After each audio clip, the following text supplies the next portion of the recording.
अद्वैतं सावधूतं परिजनसहितं कृष्ण चैतन्य देवं श्री राधा कृष्ण पदां सहगण ललिता श्री विशाखान्वितांश्च अज्ञानतिमिरन्धस्य ज्ञानाञ्जनशलाकया चक्षुरुन्मीलितं येन तस्मै श्रीगुरवे नमो विष्णुपदाय राधिकाय प्रियात्मने श्रीमद्भक्तिवेदान्त नारायण गोस्वामी ते नामने श्री कृष्ण लीला कथने सुरक्षम उदारे माधुर्य गुणेश युक्तम वरम वरेण्यम पुरुषम महांतम नारायणं तमाम शिरसा नमामि।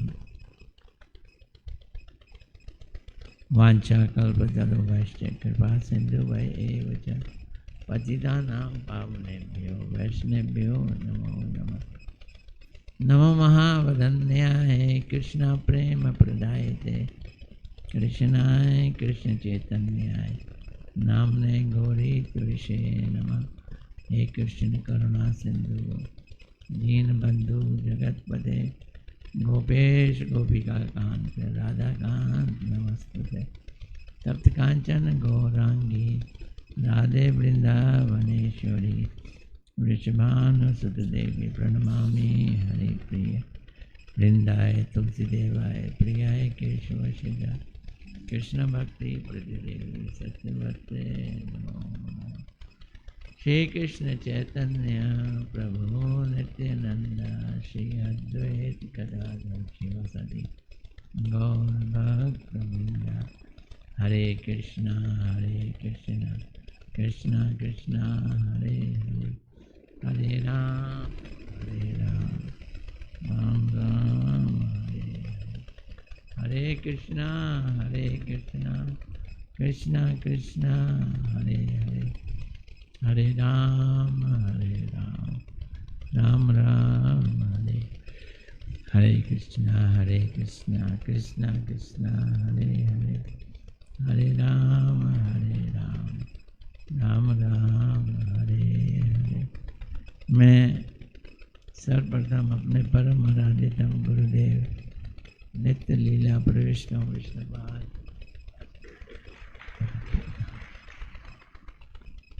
नारायण गोस्वामी महाराज जी के चरणों में अनंत कोटि दंडवत अर्पित करता हूँ। तत्पश्चात उपस्थित वैष्णव वैष्णवियों के चरणों में मेरा यथायथ दंडवत प्रणाम।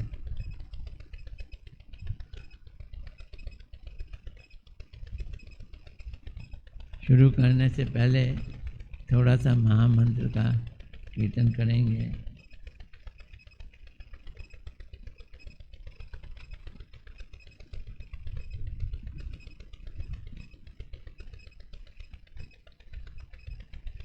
हम लोग जैव धर्म का छठा अध्याय पढ़ रहे हैं, 6th।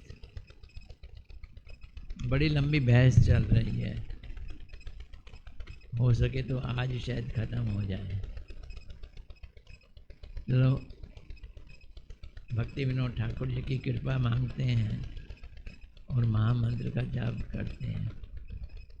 पहले उनको प्रणाम कर लें। नमो विष्णुपदाय नमो भक्ति विनोदाय सच्चिदानंद नामने गौर शक्ति स्वरूपाय रूपानुग वरायते। हरे कृष्णा कृष्णा कृष्णा हरे हरे हरे राम राम राम हरे हरे हरे कृष्णा कृष्णा कृष्णा हरे राम राम हरे हरे कृष्णा कृष्णा कृष्णा हरे हरे हरे राम राम हरे हरे हरे कृष्णा कृष्णा कृष्णा हरे हरे हरे राम राम हरे हरे हरे कृष्णा कृष्णा कृष्णा हरे हरे हरे राम राम राम हरे कृष्णा कृष्णा कृष्णा हरे हरे हरे राम राम राम हरे कृष्णा कृष्णा कृष्णा हरे हरे हरे राम राम हरे हरे हरे कृष्णा कृष्णा कृष्णा हरे हरे हरे राम राम राम हरे हरे हरे कृष्णा कृष्णा कृष्णा हरे हरे हरे राम राम राम हरे हरे हरे कृष्णा कृष्णा कृष्णा हरे हरे हरे राम राम हरे कृष्णा कृष्णा कृष्णा हरे हरे हरे राम राम हरे हरे हरे कृष्णा कृष्णा हरे हरे हरे राम राम हरे हरे हरे कृष्णा कृष्णा हरे हरे हरे राम राम हरे कृष्णा कृष्णा हरे राम राम हरे कृष्णा कृष्णा हरे हरे हरे राम राम हरे हरे कृष्णा कृष्णा हरे हरे हरे राम राम हरे हरे कृष्णा कृष्णा हरे हरे राम राम हरे हरे कृष्णा कृष्णा हरे हरे राम राम हरे हरे कृष्णा कृष्णा हरे हरे हरे राम राम हरे हरे कृष्णा कृष्णा हरे हरे हरे राम राम हरे हरे हरे कृष्णा कृष्णा हरे हरे राम राम हरे कृष्णा कृष्णा हरे हरे हरे राम राम हरे हरे कृष्णा कृष्णा हरे हरे हरे राम राम हरे हरे।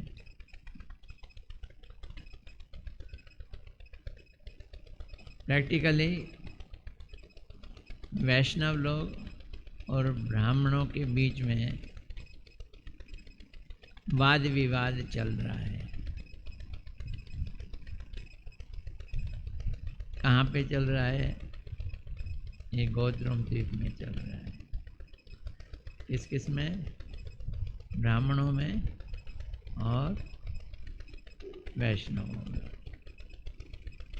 वैष्णव कौन है और ब्राह्मण कौन है? जो लोग जन्म से ब्राह्मण कुल में पैदा हुए हैं, अपने को ब्राह्मण मानते हैं, ये वो ब्राह्मण है। और वैष्णव क्या मानते हैं? वैष्णव मानते हैं कर्म और गुण से जो ब्राह्मण होते हैं वो ब्राह्मण होते हैं, जन्म से ब्राह्मण नहीं होते। और वैष्णव क्या मानते हैं? राधा कृष्ण की उपासना एकमात्र, उनके पास जाना, ये वैष्णवों का उद्देश्य है, गोल है, और उसी के लिए वो साधन करते हैं। शास्त्रों से जो भगवान की भक्ति करते हैं वो सबसे श्रेष्ठ माने जाते हैं। जो भगवान की भक्ति करते हैं वही वैष्णव कहलाते हैं। भगवान को पाने का एकमात्र उपाय भक्ति है। शास्त्रों में साधन तो बहुत बताएं, योग, तप, ज्ञान, यज्ञ, दान,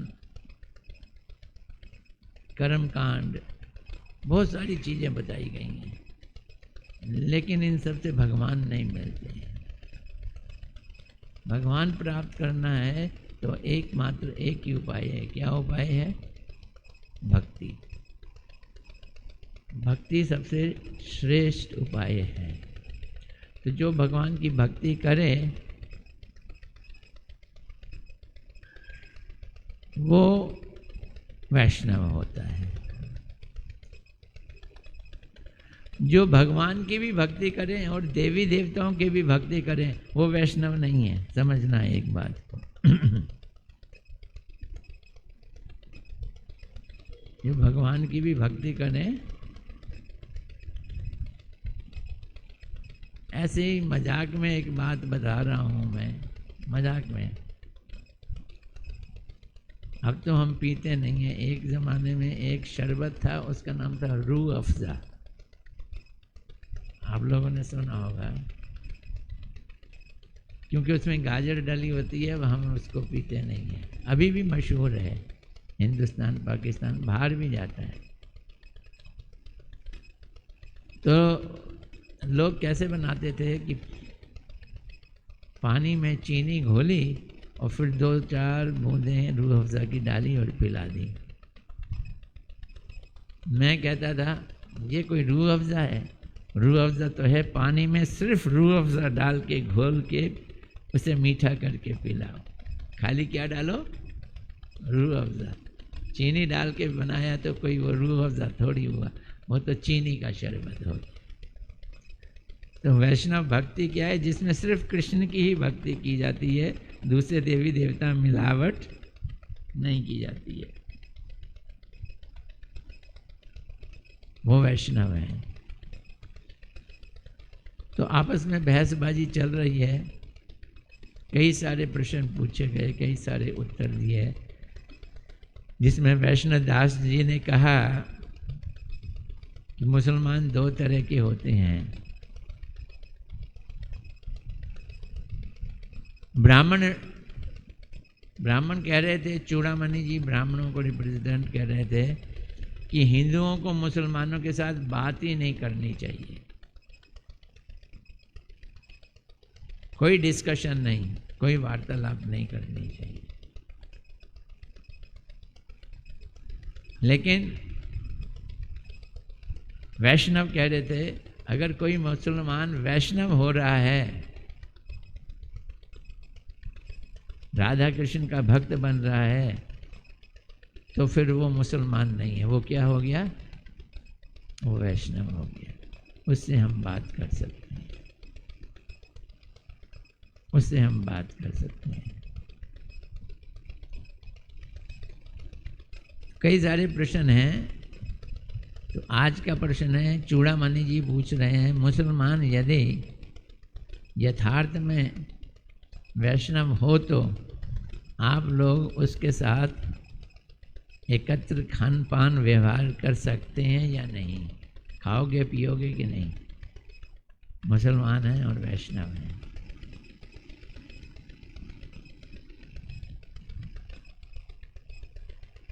तो वैष्णव दास क्या बोल रहे हैं, सुनते जाएं आज और उस चीज को ग्रहण करते जाएं। निरपेक्ष वैष्णव उनके साथ बैठकर महाप्रसाद सेवन कर सकते हैं। अब वैष्णवों को 2 कैटेगरी में बांट दिया है। एक तो जो गृहस्थ हैं, घर में रहते हैं। घर में रहने वाले वैष्णव जो हैं, उनके संग समस्या ये है कि उन्हें समाज का देखना पड़ता है, सामाजिक ऊंच नीच देखने पड़ते हैं।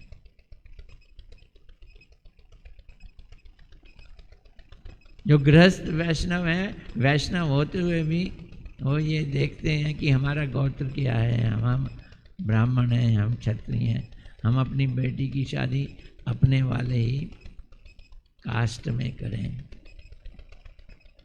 लेकिन जो निरपेक्ष हैं, यानी संन्यास ले लिया, मठ में आके रह रहे हैं, सिर्फ भगवान की भक्ति कर रहे हैं, निरपेक्ष वैष्णव, उनके साथ बैठकर महाप्रसाद सेवन कर सकते हैं। वो मुसलमान वैष्णव के साथ महाप्रसाद बैठकर कर सकते हैं। इसका मतलब मठ में खाया जा सकता है। मठ में कौन रहते हैं? निरपेक्ष। किंतु गृहस्थ वैष्णव उनके साथ एक जगह खान पान ना करें तो अच्छा है। क्यों दिक्कत हो जाएगी? क्या दिक्कत हो जाएगी? सामाजिक प्रॉब्लम आ जाएगी। लेकिन अगर सच्चे में पूछा जाए, यहाँ तक विष्णु और वैष्णव का प्रसाद का प्रश्न है,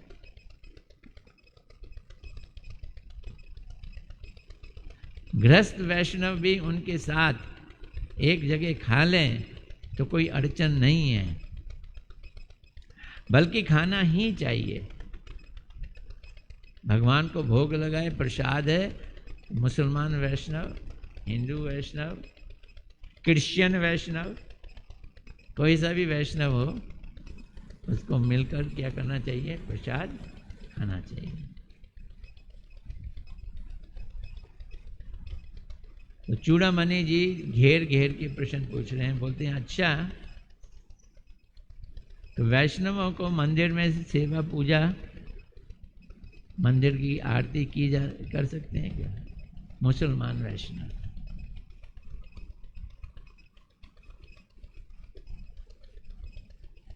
तो वैष्णव दास ने उत्तर दिया, बड़े संभल के उत्तर देने पड़ रहे हैं। मुसलमान कुल में उत्पन्न वैष्णव को तुम मुसलमान कहोगे या वैष्णव कहोगे? हैं? वैष्णव कहोगे। उनको मुसलमान कहना ठीक नहीं है। तो मुसलमान कुल में उत्पन्न वैष्णव को मुसलमान कहने से अपराध होता है।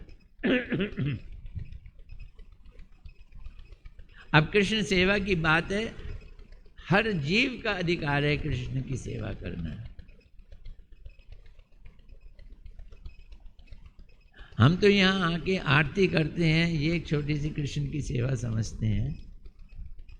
कृष्ण के लिए भोग बनाया जाता है, उनके लिए सब्जी लाई जाती है, उसको अमन्या किया कहा जाता है, काटने को अमन्या कहते हैं।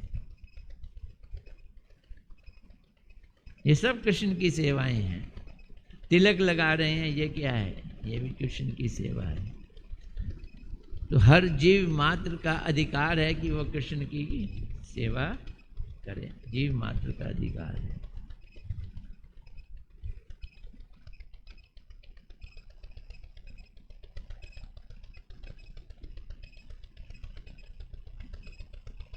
हाँ, यदि गृहस्थ वैष्णव सेवा करता है, किसकी? ठाकुर जी की, वर्ण आश्रम धर्म के विरुद्ध है, जैसे, फिर समझना इस चीज को अच्छी तरह से। मंदिर में जो पंडित हो वो कौन होना चाहिए? ब्राह्मण होना चाहिए। अगर किसी गृहस्थ को जो ब्राह्मण नहीं है, क्षत्रिय, वैश्य या शूद्र है, उसको घर का, मंदिर का पंडित नहीं बनाया जाता। आज भी हमारे मंदिर की बात छोड़ो, लेकिन दूसरे जगहों में ये चीज़ नहीं देखी जाती। पर गौड़िया लोग ये नहीं मानते। गौड़िया कहते हैं जो वैष्णव है वो भगवान की सेवा का अधिकारी है। निरपेक्ष वैष्णवों को तो मूर्ति पूजा की जरूरत ही नहीं है। कौन से वैष्णव? निरपेक्ष हो गए। निरपेक्ष की देखो, एक बात समझना, अच्छी तरह से समझना। मूर्ति की पूजा करना, मूर्ति की आरती करना, मूर्ति को भोग लगाना, ये एक वैष्णव कर रहा है। और एक अपनी जगह बैठकर हरे कृष्ण कृष्ण कृष्ण हरे हरे, हरे राम राम राम हरे हरे, और वो कृष्ण के लिए खीर बना रहा है और खीर बना के अपने ही ध्यान में उनको भोग लगा रहा है। इन दोनों में कौन श्रेष्ठ है? एक मानसिक सेवा कर रहा है और एक हाथों से सेवा कर रहा है।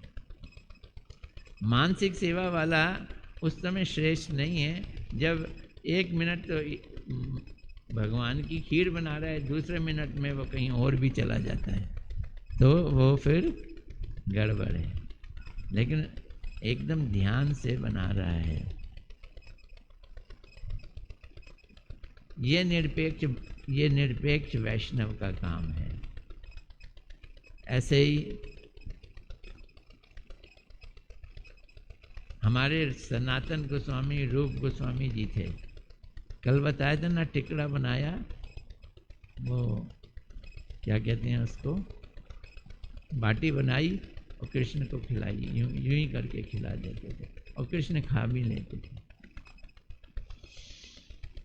उनको पूजा अर्चन करने की जरूरत नहीं है। तो निरपेक्ष वैष्णव के लिए मूर्ति पूजा की व्यवस्था ही नहीं है। वे मूर्ति पूजा नहीं करते क्योंकि मूर्ति सेवा से वैष्णवों को दिक्कत आती है। वो अपने ध्यान में बैठकर भगवान की सेवा करेंगे, वो ध्यान में बैठ के सेवा करने का समय उनका बर्बाद हो जाएगा अगर वो मूर्ति की पूजा करने लगेंगे, व्यवघात होगा। वे लोग श्री राधा वल्लभ की मानसिक सेवा करते हैं। कौन हैं? निरपेक्ष ब्रह्म। इसका मतलब क्या है यहाँ पे? इसका मतलब ये है कि this is our aim and object.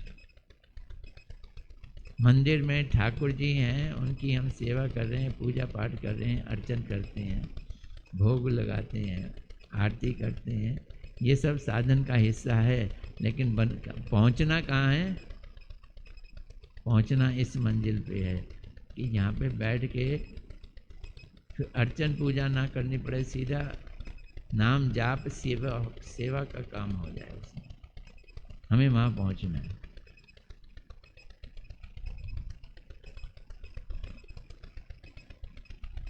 अच्छा समझा आप जो कह रहे हैं। अब ये बतलाइए कि ब्राह्मणों के संबंध में आप लोगों का क्या धारणा है? चलो मुसलमानों के बारे में तो समझ लिया मुसलमान वैष्णव। व्हाट अबाउट ब्राह्मण? ब्राह्मण का यहाँ उनका मतलब क्या है? जो जन्म से ब्राह्मण है, कर्म और गुण से ब्राह्मण का नहीं है। तो वैष्णव दास बोले ब्राह्मण भी दो प्रकार के हैं। एक जिनका गुण ब्राह्मणों वाला है, स्वभाव सिद्ध ब्राह्मण, और एक जो खाली जाति ब्राह्मण है, ब्राह्मण की जाति है उसमें पैदा हुए हैं, जाति ब्राह्मण है। और जो स्वभाव सिद्ध ब्राह्मण है वो तो वैष्णवी होते हैं, जो जिनका स्वभाव ब्राह्मणों वाला है। ब्राह्मणों के गुण वैष्णव के गुण एक ही हैं।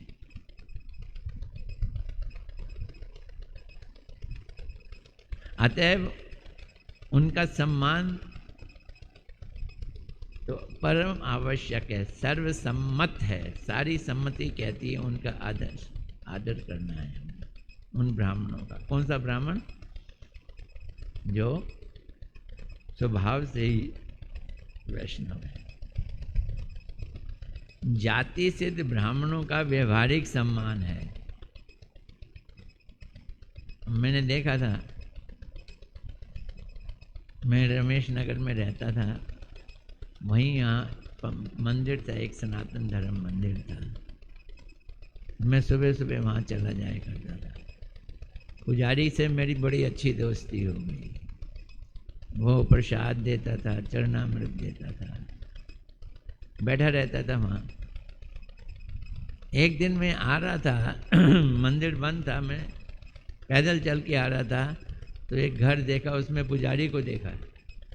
मैंने कहा ये आप यहाँ रहते हो? बोलते हैं हाँ जी यहाँ रहता हूँ, आओ।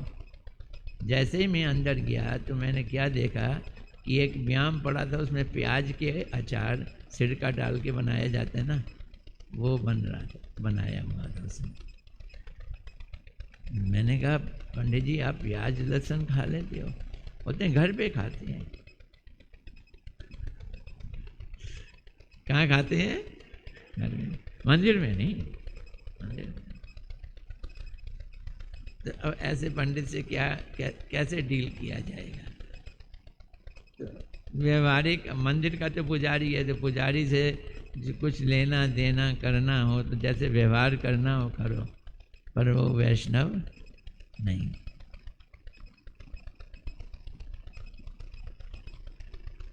इसमें वैष्णव की भी यही सम्मति है। इस विषय में शास्त्रों का भी विचार है। भागवत में से एक श्लोक लिखा है, क्या बोलते हैं? श्लोक सुन लो। मेरी समझ से 12 गुणों से युक्त ब्राह्मण भी भगवान पद्मनाभ के चरण कमलों से विमुख हो तो, अब इसमें एक और बात कह दी, गुण हैं उसमें 12, किसमें? ब्राह्मण में, पर भगवान से विमुख है। आपको बताऊं मैं, संस्कृत में जनरली जो शास्त्री होते हैं ना, शास्त्री, वो सब भगवान के रूप को नहीं मानते। 99% लोग नहीं मानते। जितना ज़्यादा संस्कृत पढ़ा हुआ होगा उतना ही वो भगवान के रूप को नहीं मानेगा, नास्तिक टाइप हो जाती है।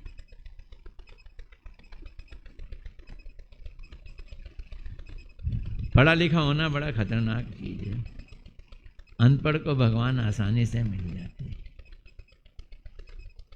बोल रहे हैं पद्मनाभ के चरण कमलों से विमुख हो तो उससे चंडाल के कुल में उत्पन्न हुआ, पर भक्त है वो श्रेष्ठ है। तो वो 12 गुणों से युक्त है पर कृष्ण विमुख है, वो बेकार है। और एक भक्त चंडाल कुल में पैदा हुआ हो तो उसके हो सकता है गुण खराब हो, खाना पीना उसका ठीक ना हो, क्योंकि मुसलमान के घर में, चंडाल के घर में। जिसने अपने मन वचन कर्म और धन कृष्ण के चरणों में समर्पित कर दिए हैं, क्योंकि वह चंडाल तो अपने, वो वाला चंडाल जिसने अपने वचन कर्म और धन कृष्ण के चरणों में समर्पित कर दिए हैं, वह चंडाल अपने कुल को और प्राणों को पवित्र कर देता है। किंतु बड़कपन का अभिमान रखने वाला ब्राह्मण, कि मैं ब्राह्मण हूँ, ये बड़कपन का अभिमान, दूसरों की तो बात छोड़ो, वो अपने को भी पवित्र नहीं कर सकता। चूड़ामणि जी ने पूछा, शूद्र आदि वेद पाठ कर सकते हैं कि नहीं? अब हमारे यहाँ मना है, शास्त्रों में मना है। शूद्र वैष्णव होने पर वेद पढ़ सकता है क्या? नहीं। चलो यही बता दो, शूद्र है पर क्या बन गया? वेद पढ़ सकता है कि नहीं? देखो, बहुत ही घुमा घुमा के वो ऐसे प्रश्न पूछ रहे हैं कि वैष्णव दास चक्की में फंस जाए। वैष्णव दास जी ने क्या जवाब दिया?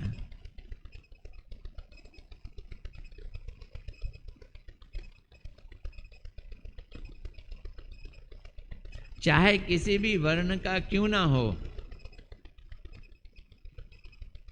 शूद्र वैष्णव होने से परमार्थिक ब्राह्मणता उसे स्वाभाविक रूप से प्राप्त हो जाती है। शूद्र को वैष्णव होने से क्या मिल जाती है? ब्राह्मणता। कौन सी ब्राह्मणता? परमार्थिक ब्राह्मणता मिल जाती है। अब वेद के भी 2 भाग हैं, एक कर्म कांड है, और एक तत्व प्रतिपादक भाग है वेदों का।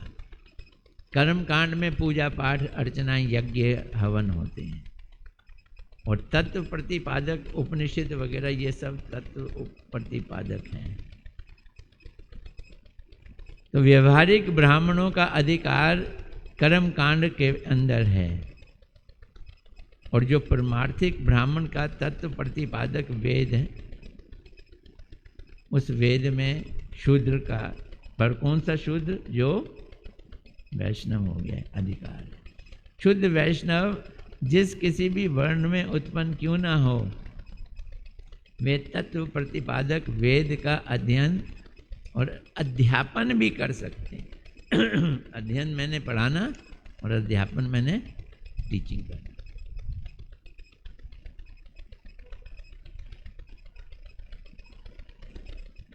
कोट कर रहे हैं वो, उपनिषद में से कोट कर रहे हैं।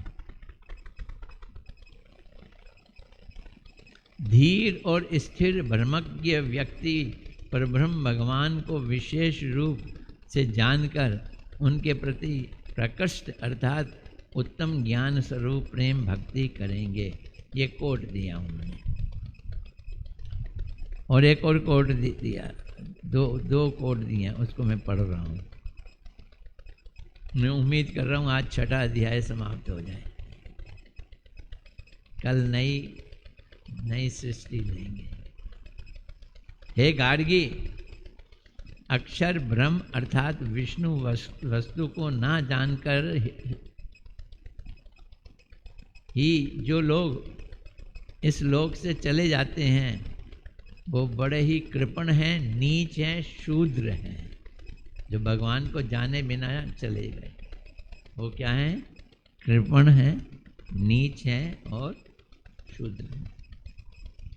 और जो उन अक्षर ब्रह्म को जानकर इस संसार से जाते हैं, प्रस्थान करते हैं, वे ब्रह्मज्ञ ब्राह्मण हैं। दूसरा कोट कह रहा है, जो द्विज यानी कि ब्राह्मण की दीक्षा मिलती है, दूसरा जन्म, जनेऊ संस्कार हो जाता है।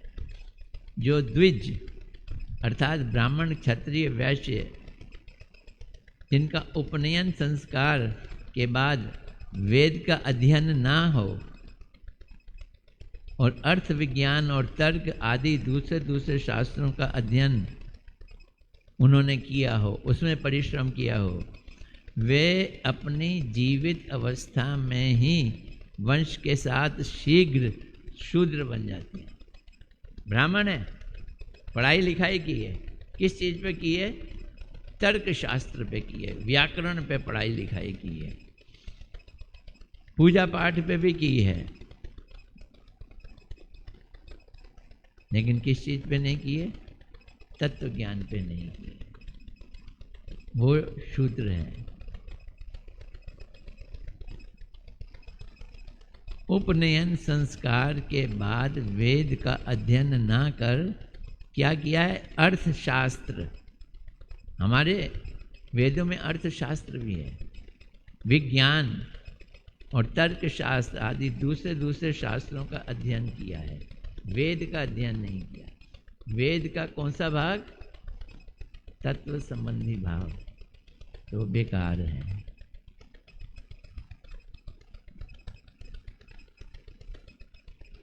परा भक्ति जिसकी है, कौन सी भक्ति? परा भक्ति किसके लिए? भगवान के लिए, और उतनी ही गुरु के लिए है। यस्य देवे परा भक्तिर् यथा देवे तथा गुरु। गुरु में भी परा भक्ति है और भगवान में भी। देखो, एक बात समझना है अच्छी तरह से, बड़ी मुश्किल से कई जन्मों की सुकृतियों से ये विश्वास होता है कि कृष्ण भगवान है। भगवान में मंदिर में जो मूर्ति है वो स्वयं भगवान की है, ये पत्थर की मूर्ति नहीं है, ये विश्वास होता है।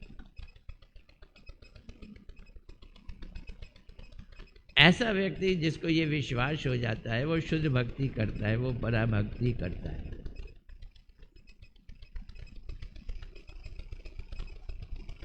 लेकिन क्या उसको मिल गए भगवान? नहीं, भगवान के लिए श्रद्धा तो मिल गई है, भगवान मिले नहीं है। मिलेंगे कैसे? जितना वो इनको श्रद्धा करता है उतना ही वो गुरु को श्रद्धा करे, गुरु को भी भगवान जैसा माने। यथा देवे परा भक्ति तथा देवे तथा गुरु, यथा देवे तथा गुरु, गुरु में भी उतनी भक्ति होनी चाहिए, बराबर की, कम नहीं। तो क्या होगा? तो जितने भी शास्त्र हैं उसके हृदय में प्रकाशित हो जाएंगे। संक्षेप में यूं कहा जा सकता है कि जिनकी अनन्य भक्ति में श्रद्धा उत्पन्न हो चुकी है वे तत्व प्रतिपादक वेद अध्ययन के अधिकारी हैं। कौन से वेद? तत्व प्रतिपादक वेद के अध्ययन के अधिकारी हैं। तथा जिन्होंने अनन्य भक्ति प्राप्त हो चुकी है वे तत्व प्रतिपादक वेदों का अध्यापन भी कर सकते हैं। मतलब क्या कर सकते हैं? पढ़ा भी सकते हैं।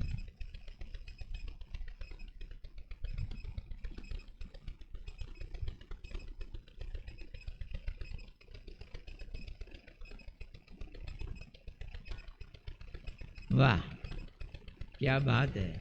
चूड़ामणि जी कह रहे हैं, क्या बात है! आप लोगों ने तो ये घोषणा कर दी कि जो वेद तत्व सिद्धांत की टीचिंग देते हैं वो केवल वैष्णव धर्म की शिक्षा देते हैं और कोई दूसरे धर्म की शिक्षा दे ही नहीं सकते। तत्व प्रतिपादक वेद कौन से धर्म की शिक्षा दे रहे हैं? वैष्णव धर्म की शिक्षा दे रहे हैं। तो वैष्णव दास पता है क्या कहते हैं? बोलते हैं एक बात जान लो अच्छी तरह से, धर्म दो नहीं होते, धर्म एक है, वो नित्य धर्म है, वो वैष्णव धर्म है। और तत्व प्रतिपादक वेद उस ही वैष्णव धर्म की क्या करते हैं? शिक्षा देते हैं, दूसरे की नहीं देते हैं। एकादश स्कंद में भगवान ने कहा है जिस साधक की भगवान में क्या कहा है? भगवान ने कहा है जिसमें मेरी वाणियों की भगवत धर्म का वर्णन है वही वेद वाणी सम्यक समय के फेर से प्रलय काल में लुप्त हो गई थी। वेदवाणी कौन सी वेदवाणी? जिसमें भगवत धर्म का वर्णन है। टाइम एक समय आया था वो लुप्त हो गई थी। फिर ब्रह्मा जी के कल्प के शुरू में सृष्टि के समय ब्रह्मा जी को मैंने उपदेश दिया, फिर वही वाला।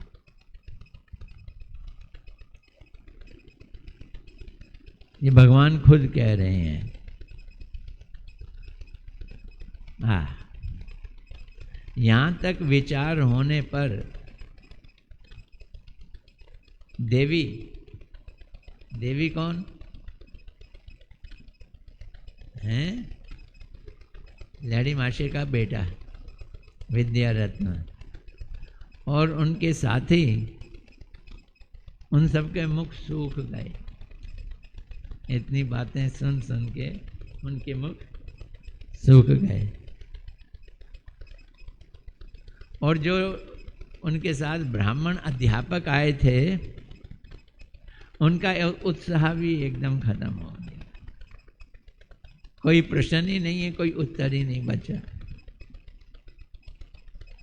संध्या हो गई थी, 5 बज गए थे, तो सबने प्रस्ताव किया आज विचार को यहीं पे स्थगित कर दिया जाए, बहुत हो गया। सर्वसम्मति से सभा भंग हुई, सर्वसम्मति से, ना कोई हारा ना जीता।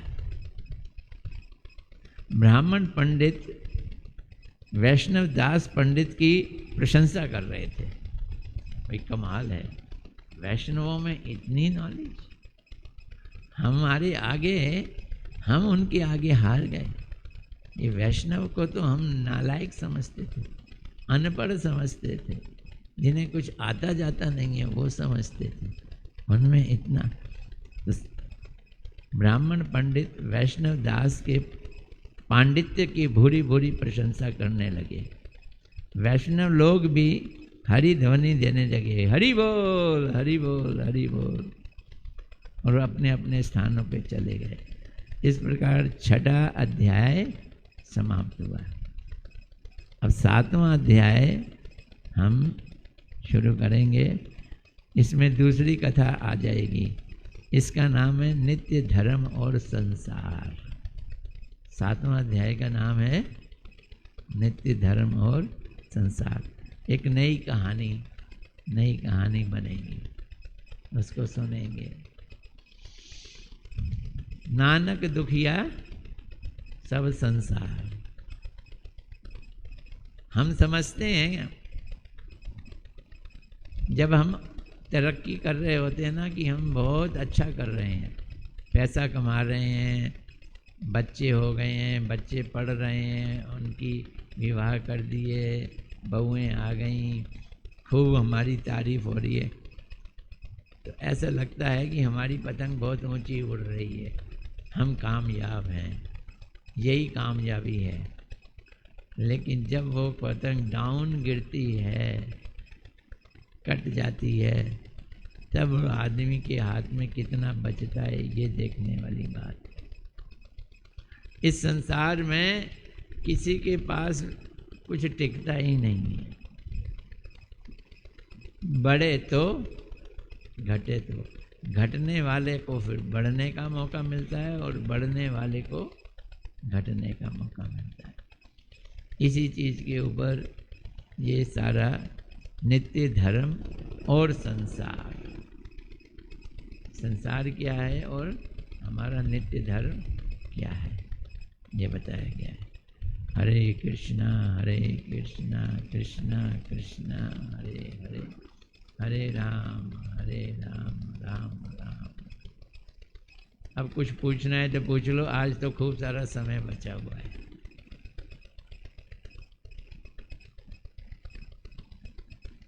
हाँ लाली पूछ, माइक ले आओ।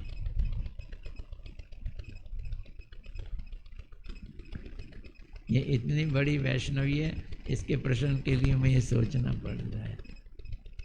ये हुए, राजन हुए, इन लोगों के प्रश्न सिर खुजलाने वाले होते हैं।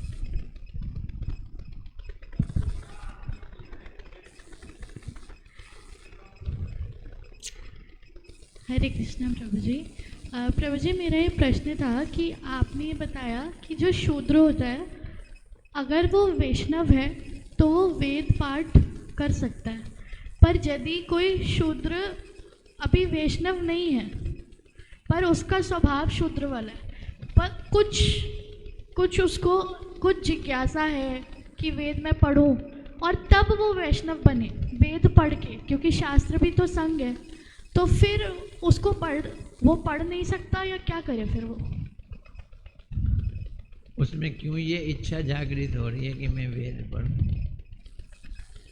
कोई संग हुआ बाय चांस? बाय चांस चीज नहीं है। अगर कुछ कैसे इच्छा आ जाए, उसका कोई मित्र हो या कुछ भी हो। एक बात समझना, कुछ लोग इसलिए वेद पाठ करना चाहते हैं ताकि वेदों का पाठ करने का जो वो है फल है वो प्राप्त हो जाए। कुछ शूद्र ये चाहते हैं, वैष्णव नहीं है, लेकिन मंत्र जाप करने का क्या होता है, फल मिलता है, हमें फल मिल जाए, हम ऊंचे लोकों में चले जाएं, स्वर्ग में चले जाएं, इसलिए मंत्र जाप करते हैं, इसलिए मंत्र पाठ करते हैं, तपस्या करते हैं। तपस्या करने से बड़ी शक्ति प्राप्त हो जाती है। रामायण में आया है कि एक शूद्र जो है वो तपस्या कर रहा था। अब तपस्या करेगा तो ताकत आ जाएगी, और शूद्र है तो वो ताकत को मिसयूज करेगा। भगवान राम ने मना किया उसको कि तुम तपस्या नहीं करोगे, अब इस चीज़ को उल्टा लिया जाता है, वो इस योग्य नहीं था। भगवान राम ने शबरी को मना नहीं किया कि तुम भजन नहीं करोगी, भजन करना तो तुम्हारा धर्म है, लेकिन शूद्र होकर ताकत गेन करने के लिए, शूद्र का मेंटलिटी होकर ताकत गेन करने के लिए तपस्या करना, ये धर्म के विरुद्ध है। भगवान राम ने उसको करने नहीं दिया, रोक दिया। कई जगह तो बताया था उन्होंने उसका सिर ही काट दिया, तो इस लायक ही नहीं है कि तू जिए। गौर हरे श्री राधा रमण बिहारी जी की।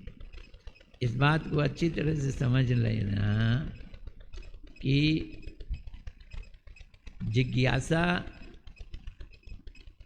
सत्संग में ही उठती है, और जिज्ञासा का हल भी सत्संग में ही आता है। श्रीमद् भागवत तत्व संबंधी वेद है, श्रीमद् भागवत, और कर्म कांड वगैरह वो दूसरे हिस्से हैं वेदों के। जनरली हम उसमें पंडित लोग तो उसी में ही घुसते हैं कि किस तरह से। आजकल पंडितों को देखो, जो उनकी क्लासेस लगती हैं, यही चीज़ें सिखाई जाती हैं। शादी कैसे की जाती है, गृह प्रवेश में कौन से मंत्र पढ़ने चाहिए, और मंत्र का कैसे प्रभाव पड़ता है, या दूसरा ज्योतिष शास्त्र में ये शुक्र का मंत्र कैसे पढ़ना है, शनि वाला मंत्र कैसे पढ़ना है, ये सब क्या है, ये कर्म कांड है तो वेदों में से ही, लेकिन ये सब क्या है, ये कर्म कांड है। इसको ब्राह्मण लोग करते हैं, और हो सकता है शूद्र इसे ना करे, करने के योग्य ना हो, वैष्णव भी हो तो, मुसलमान भी हो तो, और वो चाहेगा भी नहीं, ये वाले चीज़ों को वो चाहेगा भी नहीं। लेकिन उपनिषदों में जो श्वेत केतु की कथा लिखी हुई है, उसको पढ़ना वो चाहेगा। वो कथा क्या है, यमराज जी का उससे वार्तालाप हुआ, क्या नाम था, नचिकेता, उनका वार्तालाप हुआ। ये क्या वार्तालाप था, ये वो सुनना चाहेगा। ये सब क्या है, वेद में तत्व सिद्धांत की चीज़ें हैं, ये वो सुनना चाहेगा। भागवत की कथाओं को वो सुनना चाहेगा। तो इसलिए टेस्ट ही अलग होता है। वैष्णव भगवान की भक्ति करना चाहते हैं, वो वेदों के उस हिस्से को जिसमें संसार की चीज़ें पाने की बातें बताई गई हैं, उस तरफ नज़र भी नहीं डालते, देखते भी नहीं हैं। भागवत गीता में इसलिए लिखा है, इंग्लिश में बोला गया है, those who are my devotee they don't go for the flowery language of Vedas. तो वेदों की कौन सी लैंग्वेज बताई, फ्लावरी लैंग्वेज, आकर्षित करने वाली लैंग्वेज। वो लैंग्वेज वो लोग नहीं देखते। कौन लोग नहीं देखते, जो वैष्णव हैं। अब वैष्णवों में ही और दूसरे लोगों में शिव जी के मंत्र हैं, दुर्गा देवी के मंत्र हैं, दुर्गा चालीसा है, और चीज़ें हैं, कोई सीमा ही नहीं है। और सबको वो क्या कहते हैं, सनातन धर्म। सब कुछ सनातन धर्म में माना जाता है, पर है नहीं। प्रभु जी, सुकृति अनजाने में होती है, अकस्मात घटना है, बट सुकृति का हेतु माने तो 3 गुणों को मानेंगे हैं? सुकृति अनजाने में हो जाती है, जो नित्य सुकृति है, बट उसका हेतु, उसका कॉज 3 गुणों को ही मानेंगे, रज सतरज तम, मतलब कोई तो करवा रहा है। सुकृति का हेतु को घटना चक्र बता दिया उन्होंने यहाँ। घटना चक्र यानी कि किसी भी कारण से हो सकती है। मैं उसको ऐसा समझता हूँ कि भगवान और वैष्णवों ने इस पृथ्वी पर कई सारी चीज़ें ऐसी स्थापित कर दी हैं कि उसमें साधारण मनुष्य चक्कर में फंसकर सुकृति कर ले। कई सारी चीज़ें ऐसी कर ली हैं। उसमें सबसे बड़ी चीज़ है, जैसे गंगा जी ऊपर से नीचे आई, कौन लेके आए? भागीरथ जी। अब कोई गंगा जी में स्नान कर ले, गर्मी लग रही है, नहाने के लिए चला गया, स्नान कर लिया, क्या हो गई? सुकृति हो गई। इसी तरह से बड़े मंदिर बनाए हैं, कौन बनाते हैं? भक्त लोग बनाते हैं।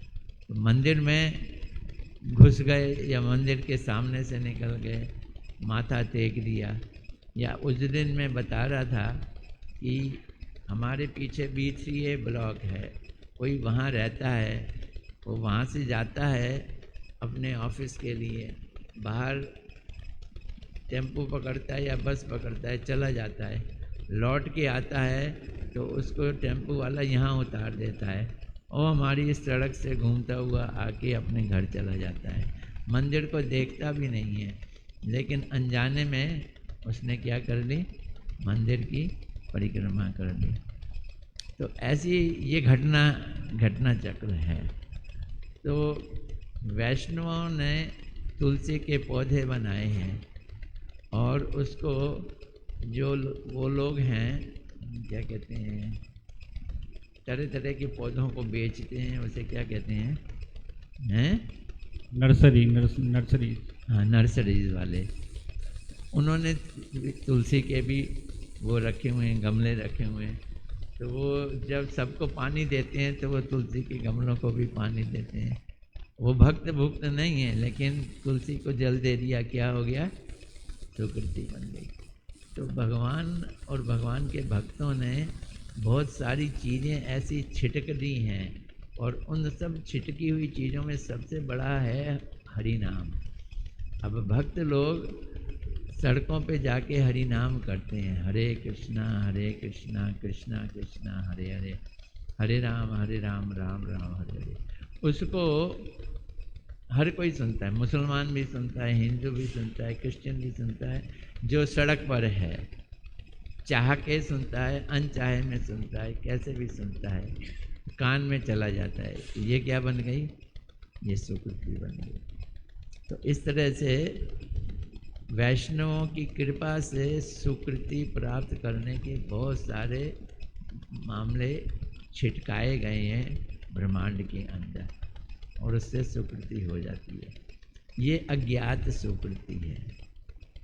जैसे चुईया थी, चुईया दीपक का तेल पीने के लिए दीपक पे चढ़ी, दीपक मंदिर में था। दीपक की जोत बंद होने वाली थी, बुझने वाली थी, क्योंकि उसकी जो वो थी जोत, वो जल के ख़त्म हो गई थी। तो चुईया के मुंह लगाने से वो जोत आगे बढ़ गई। आगे बढ़ने से वो फपक कर खूब तेज़ी से जल पड़ी। चुईया बेचारी उसमें जल गई और मर ही गई। तो वो चुईया अगले जन्म में राजकुमारी बन गई। उसका सुकृति के कारण क्या बन गई? सुकृति क्या है? उसने मंदिर में बुझती हुई ज्योत को क्या किया? प्रज्वलित कर दिया और राजकुमारी बन गई। और उसका बचपन से शौक था मंदिर में आरती करना, दीपक जलाना। ये उसका स्वभाव में आ गया। ऐसे ही करते करते वो भक्त बन गए। अब चुईया को सुकृति तो बिल्कुल उसको तो पता ही नहीं होता सुकृति है क्या नहीं है। ऐसे ही कई सारे जानवरों की सुकृति बन जाती है। कहने का तात्पर्य ये है कि यहाँ भी घटना चक्र शब्द ले लिया गया है। ये वैष्णवों ने कई सारे ऐसे वो बार बना रखे हैं, जिसके कारण चलते फिरते आते जाते व्यक्ति से क्या हो जाए? सुकृति हो जाए।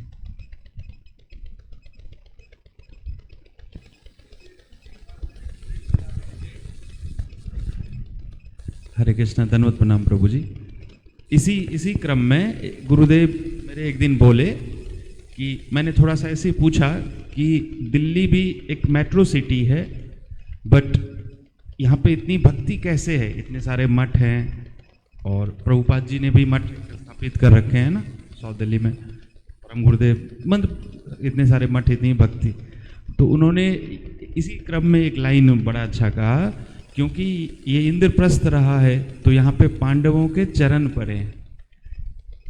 तो अब इतने बड़े महाभागवत, अब जहाँ पांडवों के चरण पड़े हैं, हम लोग वहाँ चारों ओर घूम रहे हैं इंद्रप्रस्थ में, तो हमारी जाने अनजाने में यहाँ की रज से सुकृति हो जाती है। तो वृंदावन, कोई आगरा जा रहा है देखने के लिए, बीच में कहाँ उतर गया? वृंदावन उतर गया, या वृंदावन से रुक गया, तो वृंदावन की मिट्टी की क्या मिल गई? सुकृति मिल गई। बहुत सारी चीज़ें हैं, इसको काउंट नहीं किया जा सकता है, पर भगवान की तरफ हम बढ़ रहे हैं और हमें सत्संग मिल गया और उस सत्संग में हमारा दिल लग गया, इसका मतलब है हमारी क्या थी? पूछना है उसको, दो। ये डर डर के पूछती है, मम्मी को देखती है फिर पूछती है।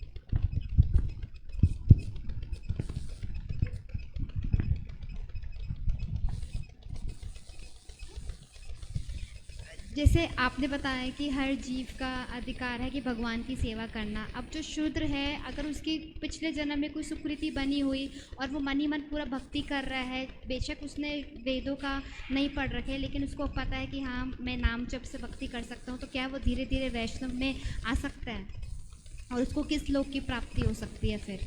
जब भक्ति कर ही रहा है तो फिर आ सकता क्या? आ ही गया है, और क्या देरी है? लेकिन पूरे नियम अनुसार मूर्ति की पूजा, नियम अनुसार विग्रह पूजा, वो सब कुछ नहीं है, उसके घर में कोई मंदिर नहीं है शूद्र, लेकिन वो मानसिक कर रहा है अच्छे से, तो फिर नहीं, मानसिक भक्ति, जब तक हम भक्ति के नियमों का, देखो भक्ति का नियम क्या है? सुकृति होनी चाहिए, सुकृति के बाद सत्संग मिलेगा, सत्संग में हमको भगवान के लिए और भगवान के भक्तों के लिए विश्वास होगा, ये क्रम है। जब विश्वास होगा तब हम गुरु करेंगे, गुरु करने के बाद फिर हम गुरु के अनुसार सेवा करेंगे, फिर भक्ति में इसी तरह से आगे बढ़ेंगे। अगर वो ऐसे कर रहा है तो ठीक है। मानसिक जाना इतना आसान नहीं है, ये सारे स्टेप उठाने के बाद फिर आदमी बहुत ऊंचाई पे पहुंच जाता है, तब मानसिक होता है।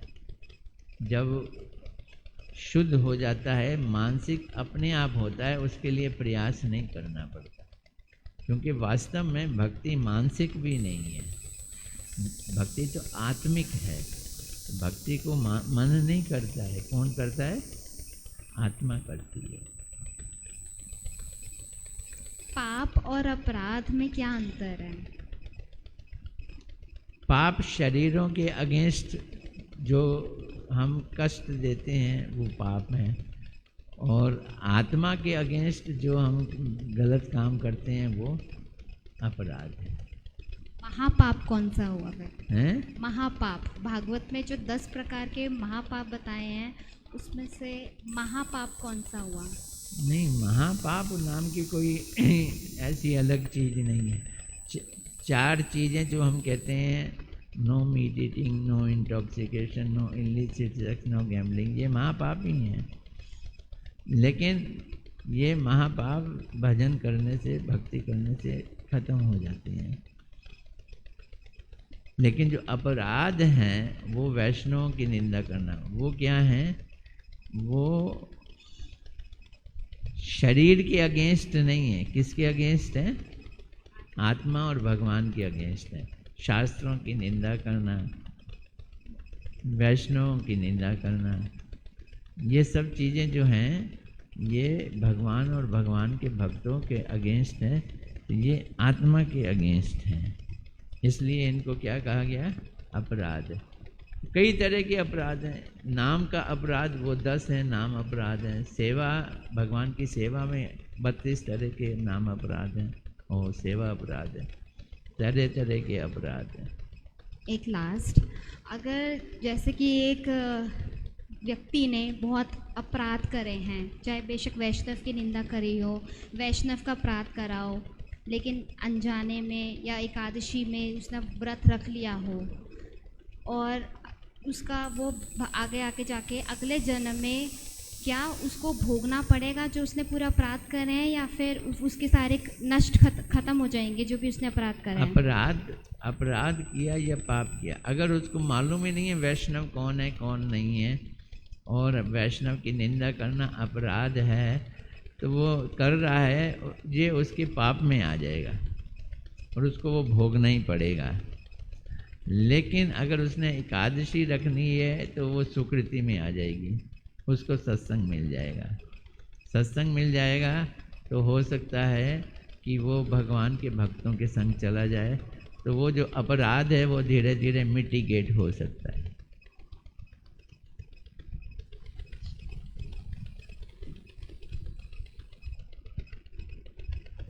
ठीक है,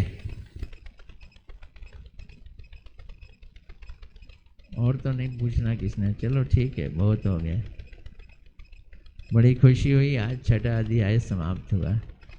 कल हम 7वां अध्याय करेंगे, नित्य धर्म और संसार। संसार क्या है इसमें ज़्यादा अच्छी तरह से बताया गया है। एक आदमी ने, व्यक्ति ने प्रश्न ही पूछा, पति पत्नी है तो अब बताओ संसार क्या है। उनकी ज़िंदगी की कहानी बड़ी दुख वाली थी। बोलते तुम पूछ रहे हो संसार क्या है, तुम्हें तो मालूम होना चाहिए संसार क्या है।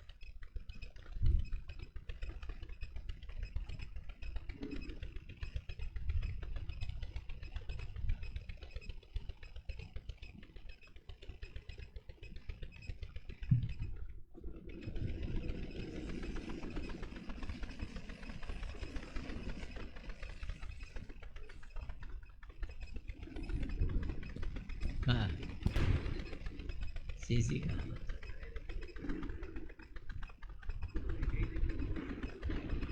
कुछ समझ आ रही है या ऊपर से जा रहा है?